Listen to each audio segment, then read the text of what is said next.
آج مقصد یہ ہونا چاہیے، ہدف یہ ہونا چاہیے کہ جس طرح امام بارگاہ کو وقف کیا جا رہا ہے اسی طرح اپنے وجود کو وقف کیا جائے کہ مولا میں اپنے وجود کو آپ کی راہ میں وقف کر رہا ہوں، میں اپنے وجود کو خدا کی راہ میں وقف کر رہا ہوں۔ اب اس وجود پر اگر تکلیف آتی ہے آ جائے، اگر مصیبتیں آتی ہیں تو آ جائیں۔ وقف کرنے کا مطلب کیا ہے؟ یعنی جو کچھ خدا کہے وہ کچھ ہم کریں۔ آنکھیں اپنی مرضی سے نہ دیکھیں، کان اپنی مرضی سے نہ سنیں، ہاتھ اپنی مرضی سے نہ اٹھیں۔ یعنی گھر میں اخلاق وہ ہو، راستے میں اخلاق وہ ہو، بزنس میں رفتار وہ ہو جو وہی جو اہل بیت نے چاہا۔ فرمایا جب وجود مکمل ایسا بن جاتا ہے تو امام زمانہ کا دل خوش ہوتا ہے۔ آج مومنین سے ایک سوال کروں گا کہ جب شب 15 شعبان آتی ہے آپ ایک خط لکھتے ہیں امام زمانہ کو، کیا سال میں اپنے محبوب کو ایک خط لکھا جاتا ہے؟ اگر دنیاوی مجازی عشق ہو جائے تو ہم چیٹ کرتے کرتے تھکتے نہیں، باتیں کرتے کرتے مڑتے نہیں، پیکیجز ختم ہو جاتے ہیں لیکن ہماری باتیں ختم نہیں ہوتی، موبائل کی بیٹری ڈیڈ ہو جاتی ہے لیکن جناب کی باتیں ختم نہیں ہوتی۔ اور امام زمانہ جس سے عشق کا دعویٰ، جس سے محبت کا دعویٰ، اسے سال میں ایک خط۔ یہ تو امام نے کہا مجھے لکھو تاکہ شیعوں کو سکھائیں کہ جو تو خط لکھتا ہے مجھ تک پہنچتے ہیں۔ امام تو ہماری باتوں کو سن رہے ہیں لیکن مولا نے یہ کیوں کہا کہ مجھے خط لکھو؟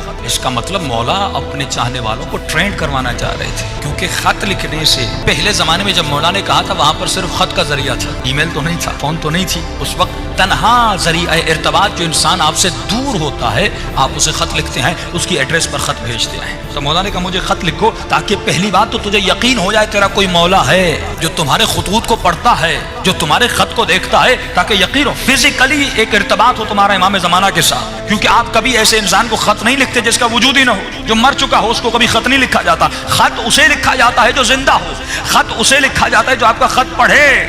تو سال میں ایک مرتبہ مولا نے اپنے شیعوں کو ایک ٹریننگ دی کہ مجھے خط لکھو تاکہ ایک تمہارا فزیکل کنیکشن بنے اپنے مولا کے ساتھ۔ لیکن علماء فرماتے ہیں یہ خط کا سلسلہ، یہ ارتباط کا سلسلہ روزانہ اپنے مولا سے ہونا چاہیے۔ جس طرح تو اپنی ماں سے محبت کرتا ہے، اپنے باپ سے محبت کرتا ہے، اپنی بیوی سے محبت کرتا ہے یا مجازی عشق میں مبتلا ہوتا ہے، تو کتنا کنیکشن میں رہتا ہے، کتنا ارتباط میں رہتا ہے۔ اسی طرح ہر شیعہ کو اپنے مولا کے ساتھ ارتباط میں رہنا چاہیے، کنیکشن میں رہنا چاہیے۔ اب مولا کے لیے کیا کرے؟ فرمایا صرف خط لکھنا ضروری نہیں، روزانہ رات کو بیٹھو، نماز تہجد کے عادی بنو، آدھا گھنٹہ اپنے مولا کے لیے نکالو، 15 منٹ نماز تہجد پڑھیے۔ دیکھیے صبح کی نماز کے لیے تو ویسے اٹھتے ہیں، آدھا گھنٹہ پہلے اٹھ جائیے، لیکن یہ شیطان کتنا ملعون ہے، ہمیں آدھا گھنٹہ عبادت کرنے نہیں دیتا۔ تو آپ کبھی سوچئے جو شیطان اتنی عظیم ترین عبادت سے روک رہا ہے یقیناً اس عبادت کا مرتبہ بہت بڑا ہوگا، تبھی وہ پوری طاقت لگا دیتا ہے، اس عبادت سے روکتا ہے۔ علماء فرماتے ہیں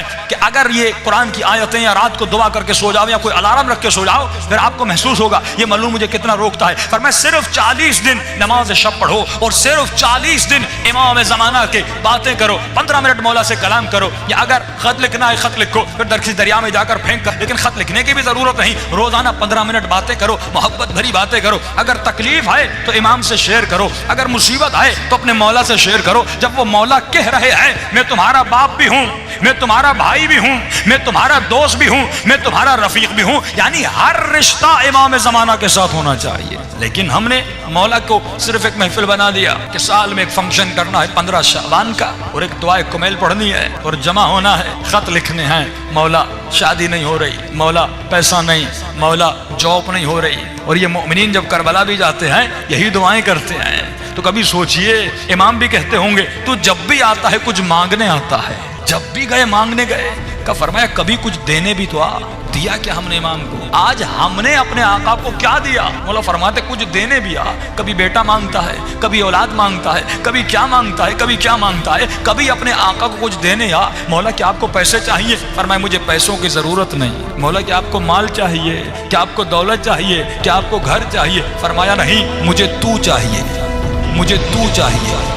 آپ کا وجود چاہیے امام کو، یہ وجود چاہیے امام کو، یہ ہاتھ چاہیے، یہ آنکھیں چاہیے، یہ ذہن چاہیے، یہ زبان چاہیے، یہ کان چاہیے۔ فرمایا مجھے تمہارا وجود چاہیے، بس جو میں کہوں تو کرے، جس سے میں روکوں تو رک جائے۔ مجھے سلمان زماں چاہیے، مجھے میثم زماں چاہیے، مجھے حبیب زماں چاہیے۔ تو ایسا بن جا جیسے حسین کا صحابی حبیب ابن مظاہر تھا۔ بھائی امام زمانہ کو بھی حبیب کی ضرورت ہے کہ نہیں؟ امام کو بھی علی کی طرح سلمان کی ضرورت ہے کہ نہیں؟ مولا کو بھی علی کی طرح میں سمیت تمار کی ضرورت ہے کہ نہیں؟ کم از کم علی کا غلام قمبر بن کے دکھائے. کیا مولا کو کسی قمبر کی ضرورت نہیں؟ کا ضرورت ہے. لیکن وہ غریب امام زمانہ فرماتے ہیں آج 1000 سال گزر گئے، فرمایا تکو تنہا اس زمانے میں جی رہے ہیں. امام کو اصحاب کی بہت ضرورت ہے. اسی لیے امام نے ایک عدد بتایا کہ جب تک 313 کا عدد مکمل نہیں ہوتا تب تک میرا ظہور نہیں ہوتا. اس بات سے ثابت ہوتا ہے آج اگر 400 ملین پوری دنیا میں ہے لیکن 313 ابھی تک نہیں ہے، کیونکہ دین قربانی مانگتا ہے. اس انسان کو زیارت کربلا کی اہمیت کا پتہ نہ ہو، فرمایا وہ زیارت تو کرنے جائے گا لیکن وہ معرفت حاصل نہیں کر سکے گا. کہ ہمارے استاد فرماتے ہیں، فرمایا جب تو کربلا جاتے ہو تو نیت کیا کرتے ہو؟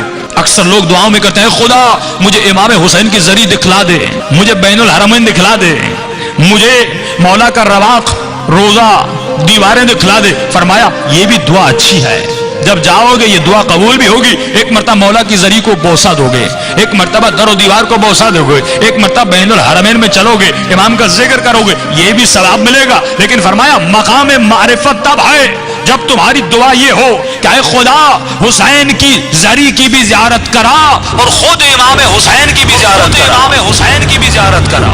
آج کتنے مومنین ہیں جنہوں نے خود ذات حسین ابن علی کی زیارت کی ہو؟ آج کتنے مومنین ہیں جنہوں نے خود امام زمانہ کی زیارت کی ہو؟ بھائی ہم کیوں نہیں کر پاتے؟ فرمایا کیونکہ نجاستوں سے بھرے ہوئے ہیں. جب تک روح بلند نہیں ہوتا، جب تک اس کی پرواز بلند نہیں ہوتی، فرمایا تب تک زیارتیں نہیں ہوتی. ہم کتنے خواب دیکھتے ہیں، کبھی پیسے والے بن گئے، کبھی کہاں پہ سیر کرنے گئے، کبھی کسی سے ملنے گئے. جب خوابوں میں یہ روح ہر جگہ جا رہی ہے تو حسین ابن علی کی زری کی طرف کیوں نہیں جا رہی؟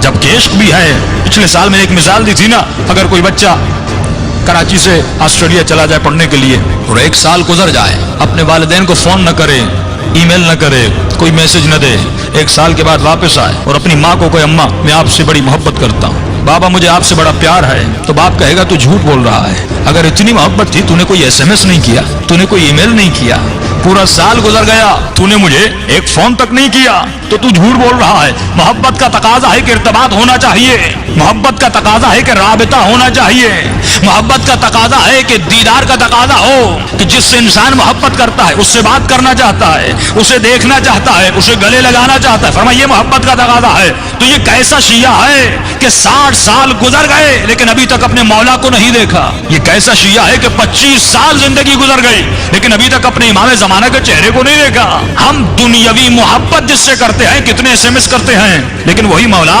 وہی آقا جو پردے غیب میں ہے، ہم نے کتنا رابطہ اپنے مولا کے ساتھ محکم کیا، کتنا رابطہ اپنے امام سے بنایا. دیکھیے مقصد ظہور امام کیا ہے؟ ایک ہی مقصد ہے کہ مولا کی حکومت قائم ہو جائے.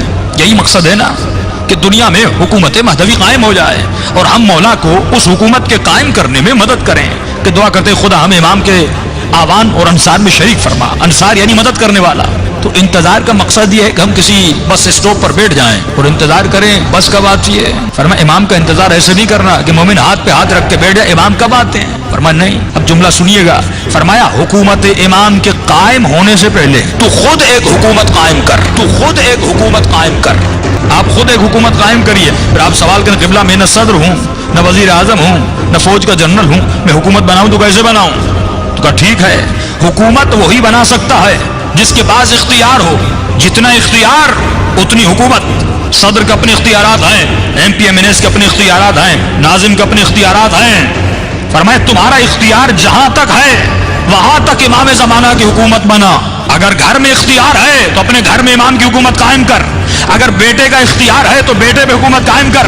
کہتے قبلہ بیوی نہیں سنتی، اولاد نہیں سنتی، بیٹے نہیں سنتے، بیٹیاں نہیں سنتی. ٹھیک ہے لیکن تمہارا اختیار تمہارے وجود پر تو ہے. کس نے آپ کو مجبور کیا حسین کی مجلس میں آنے کے لیے؟ کسی نے نہیں کیا، آپ خود آئے. میرا اختیار میرے ہاتھوں پر ہے، ہاتھ بلند ہوتے ہیں. میرا اختیار میری آنکھوں پر ہے، آنکھیں کھلی ہوئی ہیں. آپ کا اختیار آپ کے کانوں پر ہے، آپ کی زبان پر ہے، آپ بولتے ہیں. فرمایا تمہارا اختیار تمہارے وجود پر ہے. امام زمانہ کی حکومت کے قائم کرنے سے پہلے خود اپنے اعضاء و جوارح پر مولا کی حکومت کو قائم کر. آج مسئلہ یہ ہے کہ میری آنکھوں پر مولا کی حکومت نہیں ہے، میرے ہاتھوں پر پر مولا کی حکومت نہیں, نوجوانوں کے ذہنوں پر مولا کی حکومت نہیں, ہمارے قدموں پر مولا کی حکومت نہیں, تو پھر اس مجلس کا کوئی فائدہ نہیں. کہ امام فرماتے ہیں ہم ہر مجلس میں آتے ہیں لیکن ہر مجلس سے راضی نہیں ہوتے. فرمایا مولا کس مجلس سے راضی ہوتے ہیں؟ فرمایا جس مجلس میں مومن آئے اور جب رات کو گھر جائے تو اپنے وجود کے اندر کسی تبدیلی کا احساس ہوتا ہے, کسی تبدیلی کا احساس ہوتا ہے, کسی تبدیلی کا احساس, اپنے وجود کے اندر کسی تبدیلی کا احساس ہوتا ہے, کسی تبدیلی کا احساس ہوتا ہے, کسی تبدیلی کا احساس.